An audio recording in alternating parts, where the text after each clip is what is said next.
आजू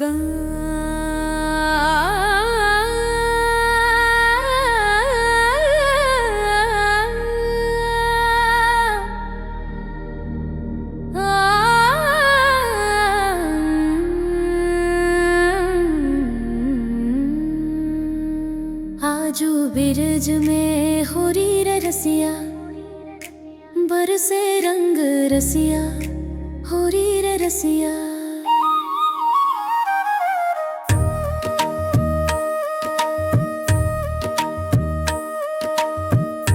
अंगना गूंजे सखियन हसी, गावे मिली सब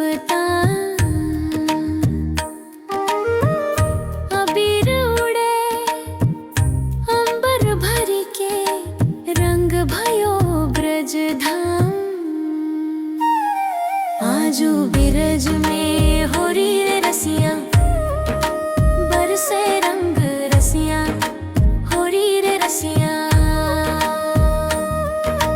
ढप मंजीरा ताल मिलावे, मंद मंद ढोल बजे, पग पग रंग चढ़्यो धरती पर, मन हर्षो सब संगे।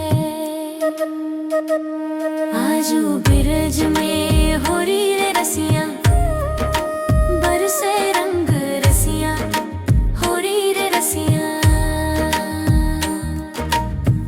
लाल गुलाल गालन लागे, पीत छिटे चहोर, नैनन मिली मुस्कान खिले, खुलो स्नेह को दौर।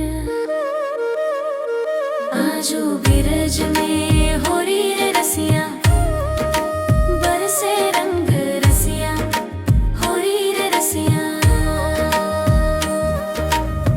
ग्वालन गावे फाग सुहावन, उठे मधुर हुंकार, एक रंग सब तन मन भींजे, मिट्यो सकल व्यवहार। आजू बिरज में होरी रे रसिया, बरसे रंग रसिया, होरी रे रसिया। कोयल बोले कुंजन भीतर, बयार बहे मृदु आए, फागुन रे न छोटी लागे, रंग रस बरसाए।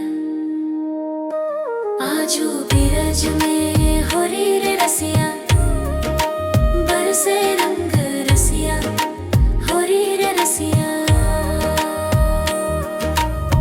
सांझ परे दीपक उजियारा, थमे न रंग मंग, बिरज कहे प्रेम ही होरी, जीत सदा सत्संग। आजू बिरज में